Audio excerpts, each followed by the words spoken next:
Selamat sore kakak. Selamat sore. Dan juga untuk teman-teman semuanya, selamat datang di acara wawancara kami di saat ini. Ini merupakan bagian dari kegiatan MKWK dengan menggunakan model pembelajaran transformatif berbasis proyek.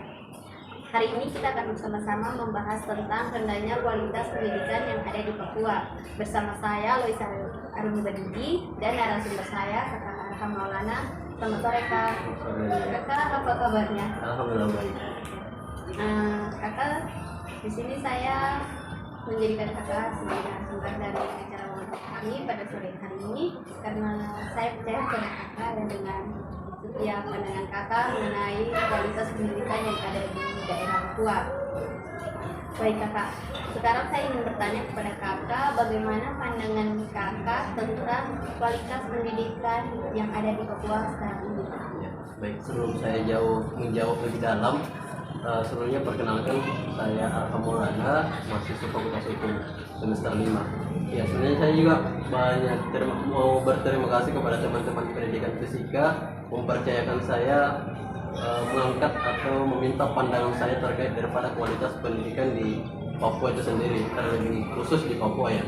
Yang dimana relevansi sebenarnya tidak terlalu mendalam secara kompleksitas, secara kontekstual. Saya nggak bisa menjawab secara mendalam karena memang spesifikasi saya di jurusan ilmu hukum. Tetapi berbicara atau membahas perihal pendidikan, semua orang berhak untuk berbicara, berhak untuk berpandangan, melihat kualitas dan melihat kondisi dan situasi pendidikan di Papua itu sendiri. Menurut saya perkembangan kualitas pendidikan di Papua itu sendiri jauh daripada harapan kita masyarakat Indonesia pada khususnya. Karena kenapa?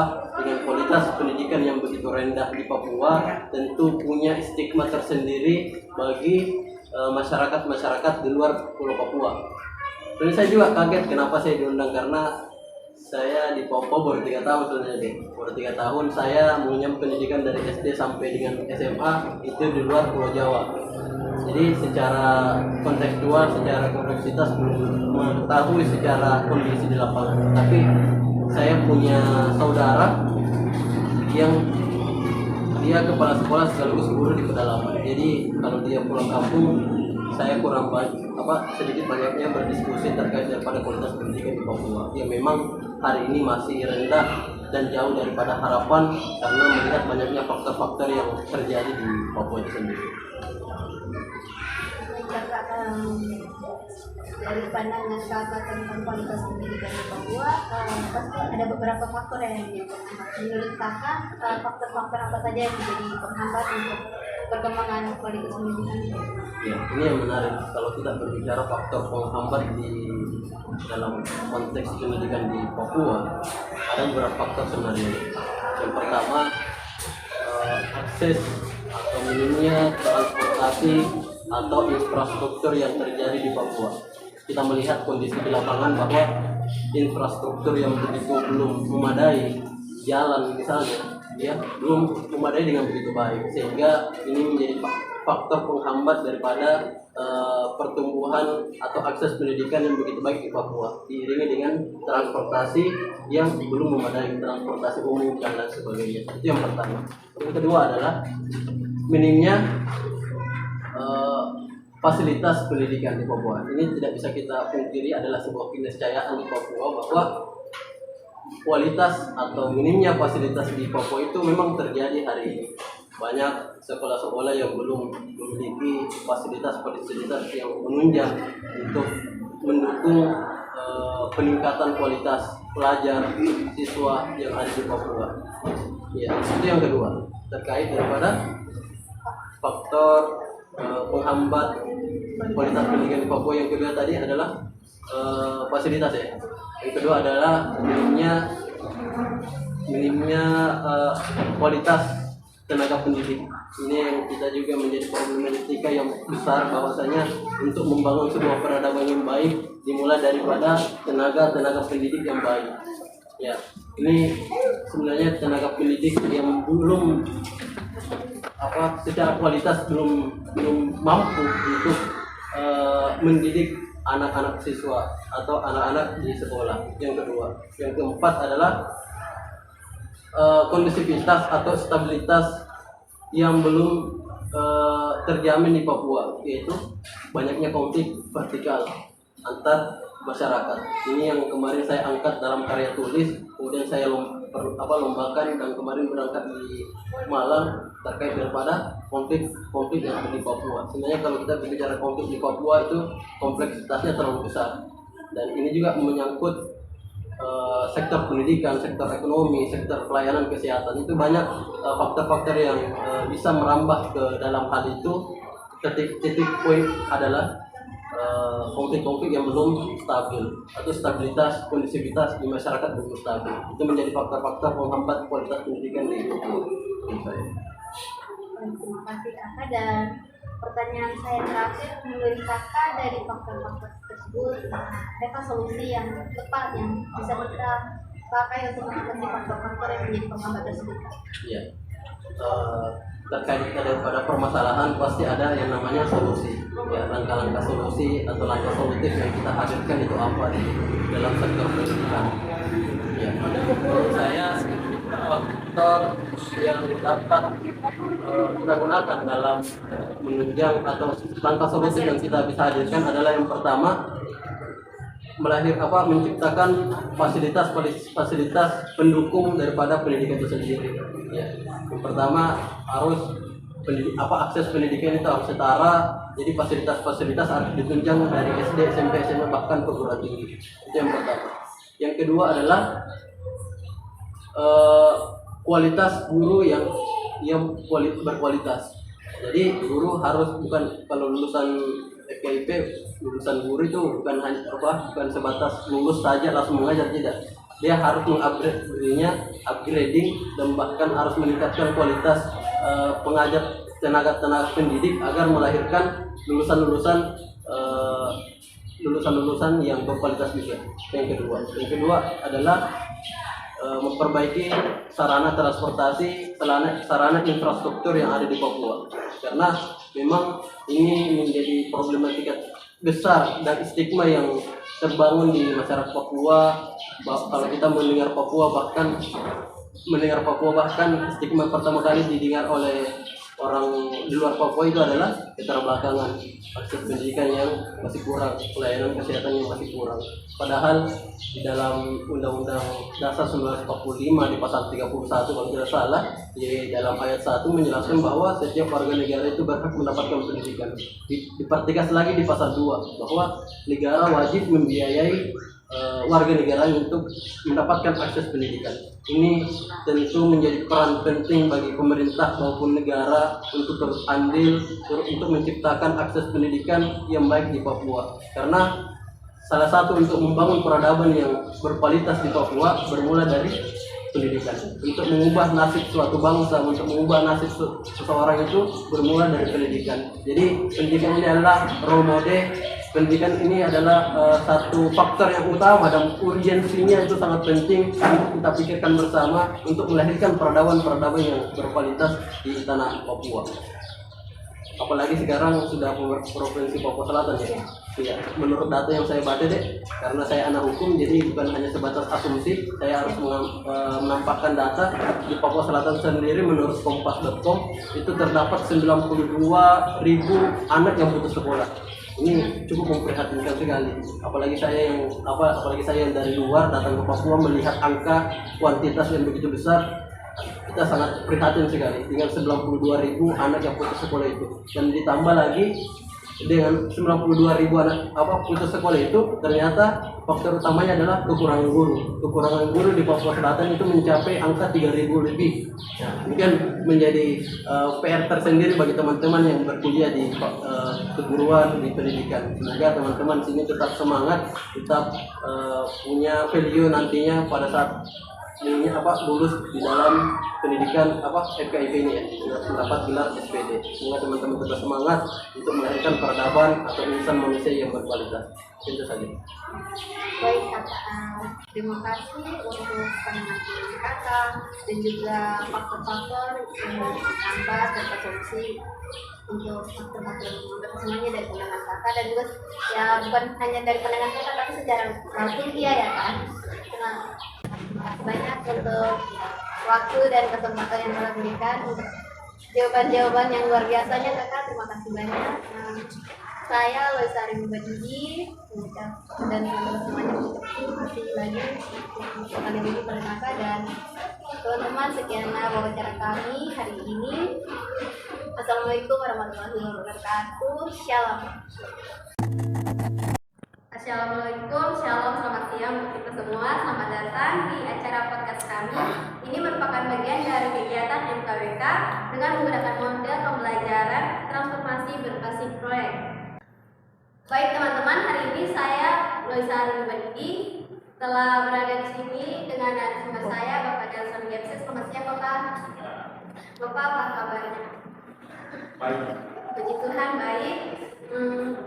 Terima kasih Bapak sebelumnya karena Bapak telah bersedia untuk menjadi narasumber kami di video tugas bahasa Indonesia kami untuk melakukan wawancara. Di sini saya akan melakukan wawancara kepada Bapak dengan tema kualitas pendidikan di Papua. Baik Bapak, saya akan bertanya kepada Bapak. Sebelumnya mungkin Bapak mau memperkenalkan diri. Ya, nama saya Delson Albert Gepse. Saya dosen di segala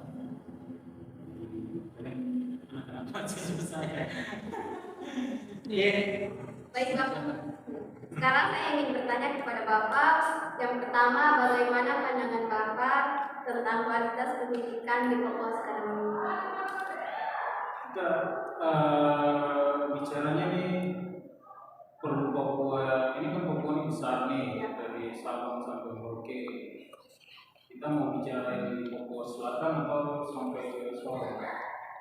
Kita ambil di Papua Selatan karena kita berada di Papua Selatan. Karena kalau misalnya kita bicara Papua sebelumnya, kita tidak punya pengalaman di tempat lain, jadi kita tidak mungkin bicara masalah di sini terus kita generalisasikan akhirnya semua Papua itu kena masalah yang sama. Dan daerah sebelumnya ada daerah yang banyak pendidikannya bagus juga di Papua, jadi tidak mungkin kita pakai satu sampel terus generalisasikan di sana. Jadi kita fokus aja di Papua Selatan saja sudah. Oke. Ya, apa tadi? Apa pandangan Bapak? Bagaimana pandangan Bapak tentang kualitas pendidikan di Papua Selatan? Kalau pandangan saya untuk pendidikan di Papua Selatan, pertama cukup bagus karena kita sudah punya kampus, ada beberapa kampus di terlepas dari SD, SMP sampai SMA kita sudah punya ada beberapa kampus di Merauke, salah satunya kampus yang besar di Musamus cukup besar.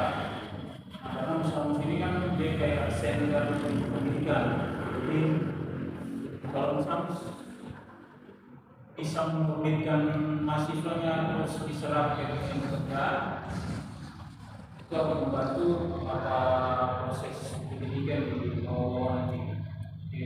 Nah, kalau untuk kualitas pendidikannya ini dia ada tergolong ini ada ya kita bilang saja ring 1, ring 2, ring 3. Nah, kalau di daerah perkotaan mending itu sih bagus karena atau daerah-daerah yang di pinggir perkotaan, karena di perkotaan itu dari di sini kita dapat kayak internet bisa, terus ada beberapa sekolah yang punya lab komputer, terus akreditasi sekolahnya juga cukup bagus.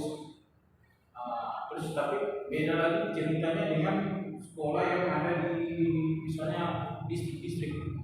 Ada beberapa sih yang bagus, tapi ada beberapa yang kurang bagus juga. Terus beda lagi pendidikan yang ada di kampung. Jadi kalau kita misalnya mau buat kita mau bilang ini kalau misalnya pendidikan di satu daerah bagus ya, jadi bisa kita ambil sampel di kota terus kita generalisasikan ke kampung, atau dari kampung kita ambil sampelnya di kampung dan kita generalisasikan ke kota kalau pendidikan yang bagus seperti itu. Nah, terus aspek-aspek pendidikan di Merauke itu lumayan bagus sih. Contoh ini ada beberapa sekolah SMP SMA negeri yang kiriman bangetnya tuh lomba ke luar Merauke, itu bagus tuh. Tapi memang tidak menutup kemungkinan kalau kualitas kita memang tidak Oh iya, ini perlu digarisbawahi ketika kita bicara pendidikan di Papua, kita tidak berbicara ke pendidikan yang terdekat pada orang Papua, karena di sini kan bukan orang Papua saja yang sekolah. Jadi pendidikan ini semuanya ini yang ada sekolah di Papua Selatan. Jadi kita tidak bicara kalau pendidikan orang Papua itu rendah, gitu ya. Jadi kita cuma bicara tentang pendidikannya saja, tidak ke orang. Nah, jadi untuk pendidikan di Provinsi kayaknya menurut saya pribadi sih sudah agak bagus sih. Mas beberapa hal saja yang benar seperti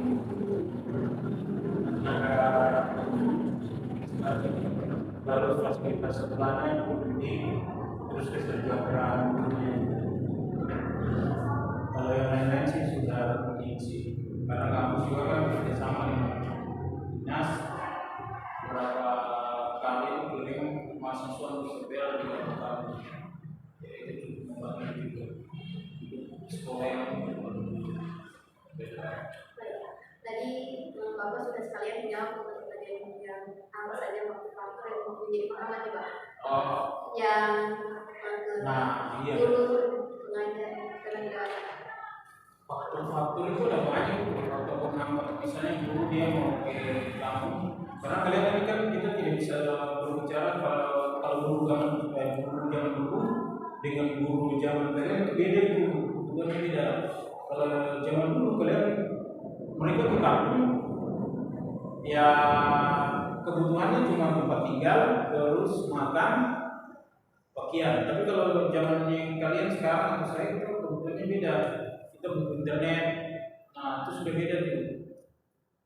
Nah kalau misalnya zaman yang sekarang itu tentu harus ada internet, terus ada yang tiga yang tadi itu sangat pangan dan pakaian dan segala macam itu perlu juga. Cuma ada satu faktor lagi, kita butuh internet dan butuh listrik. Karena pekerjaan kalian itu sudah bukan di komputer saja, kalian sudah butuh ke komputer. Nah ini nih agak susah nih, karena di kampung itu kalau kalian ke kampung ya Tidak semua kampung. Ada listrik. Iya ada listrik atau ada internet, tapi mending sih ya sekarang sudah mending. Ada beberapa kampung itu sudah ada punya pemancar untuk internet, jadi sudah mending. Nah terus kalau misalnya transportasi, kalau misalnya kayak daerah Muting itu masih mending karena jalannya bagus ke sana. Tapi kalau misalnya kalian jalan ke daerah distrik Kapel atau Kapan, itu sulit itu. Jadi faktor-faktor yang penting itu banyak itu. Ada dari akses jalan, terus sampai ke sana, bagaimana biasanya guru tidak bertemu karena tidak ada tempat tinggal. Jadi kayak macam bangun dulu kayak keluarga, nah itu kadang-kadang mereka tidak berjalan. Terus faktor kedua itu dari yang tadi kebutuhan, terus kemudian gurunya tuh kadang-kadang ya biasanya tuh kontrak pakai itu ya. Kemudian apalagi ya, terus minat baca kan itu kurang karena pustakannya itu kayaknya di kampung tidak ada. Beda kayak di kota kan ada sekolah-sekolah ada pustakaan. Jadi literasi bacanya tuh bagus dan terus dari faktor itu juga bukan dari faktor siswanya saja, gurunya saja. Faktor siswanya juga berbeda. Kalau misalnya orang keluarga yang sekolah di kampung, ketika dia punya orang tua di kampung, yang paling kan mereka ini biasanya itu hutan. Jadi faktor pendidikan terlambat di situ. Dan lingkungan juga. Nah, lingkungan juga.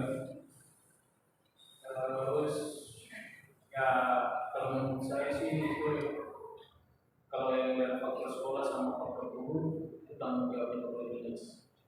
Jadi dia fungsi kontrol ke sekolah-sekolah untuk melaksanakan tugas dengan baik. Tapi kalau misalnya ada dari faktor orang tua itu aparat perangkat desa. Perangkat desa itu kan sekarang sudah punya dana untuk ikut juga. Jadi ya, ada sih banyak faktor. Jadi banyak faktor itu tidak faktor penghambat pendidikan itu tidak dari guru saya ya. Itu dari guru ada memang, dari sekolah juga ada, terus dari siswanya juga ada, orang tua dan teman-teman. Jadi kalau misalnya semua faktor itu sama yang lain, Tadi kan Bapak sudah menyebutkan faktor-faktor yang menjadi penghambat untuk kualitas pendidikan di Papua itu ada beberapa ya. Jadi ada faktor sekolah, faktor guru, siswa, orang tua dan juga lingkungan. Nah sekarang bagaimana menurut Bapak solusi yang tepat untuk bisa kita pakai untuk bisa memperbaiki permasalahan tersebut? kalau saya sih, menurut saya itu karena ada beberapa anak itu dia datang sekolah ke misalnya yang dari kampung, dia datang sekolah ke Merauke, cuma nanti dia pikirnya itu kayak ke tempat keluarga yang pindah tuh. Nah, kayaknya lebih penting itu pakai pola asrama. Jadi ada asrama, jadi semua teman-teman yang mau datang sekolah di daerah Merauke atau khususnya yang biasanya nih kuliah ini harus ada banyak tempat yang dekat kampus di luar kota. Nah, selama itu terserah nanti dari dinas. Ini kan provinsi sudah ada ini. Kalau misalnya dinas provinsi mau bersama sama selama di kampus, terus untuk anak-anak yang sekolahnya itu jauh dari orang tua, dia juga tinggalnya di asrama. Terus jadi dekat dengan kampus, aksesnya bagus. Terus yang di kampung juga tuh lebih bagus kayaknya kalau asrama. Karena di kampung itu dia rata-rata kalau misalnya di kampung di sini tuh cuma ada SD, SMP-nya itu pasti lari ke distrik. Nah, jadi kalau misalnya di SMP itu dibuat asrama, berarti kalau teman-teman yang dari kampung terus SD mereka masuk ke SMP ada tempat tinggal, dia tinggal ke terus ke SMA juga itu seharusnya dibuat asrama. Jadi kalau asrama, karena kalau asrama itu manfaatnya banyak kalau misalnya ajar kita untuk hidup disiplin dan segala macam. Kayaknya menurut saya sih kalau asrama sih, karena tidak watak orang di sini kalau tinggal bebas ya, jadi bebas. Bebas ke mana saja. Tapi kalau dengan asrama beda cerita. Jadi dia kayak punya ada aturan yang membatasi dia untuk bergerak kemana dibatasi. Nah kalau menurut saya dibuat untuk asrama untuk menjadi personal yang kemana kan kita ada beberapa dana termasuk khusus juga kan bisa dipakai. Terus dari pemerintah daerah juga bisa pakai. Terus provinsi juga bisa pakai. Tapi kalau misalnya untuk yang sekolah asrama untuk anak mahasiswa, itu tinggal dari provinsi atau dari daerah bersama dengan prosesnya kayak mana, administrasinya kayak mana,